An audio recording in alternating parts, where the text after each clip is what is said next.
Une semaine après avoir autorisé une certaine reprise des visites régulières à l'hôpital de Saint-Jérôme, le CIS-Laurentides suspend à nouveau les visites. On attend à l'extérieur. Après une légère accalmie, le nombre de cas de contamination est en recrudescence parmi les patients et le personnel. C'est un phénomène qu'on est en train de comprendre et qu'on met plusieurs éléments en œuvre pour reprendre le contrôle sur cette situation. 68 patients de 4 différentes unités et une trentaine d'employés de l'hôpital ont été infectés depuis le début du mois de juin.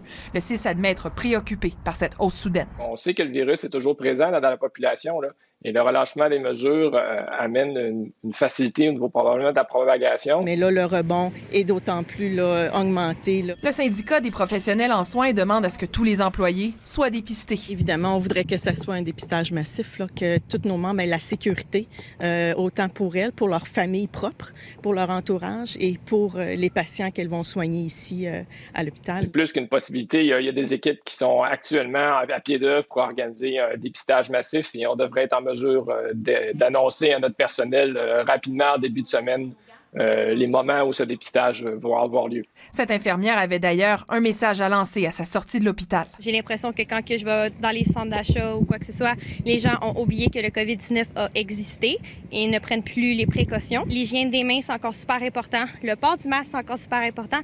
Et la distanciation sociale, c'est encore extrêmement important. Avec l'éclosion à Saint-Jérôme, on en a un exemple là, qui est triste, mais on en a un exemple que le virus est toujours présent et actif. Les visites sont donc suspendues jusqu'à nouvel ordre, à quelques exceptions près, notamment à l'unité de pédiatrie et de soins palliatifs. Une rencontre doit avoir lieu dans les prochains jours entre le syndicat et l'employeur. Élisabeth Laplante, TVA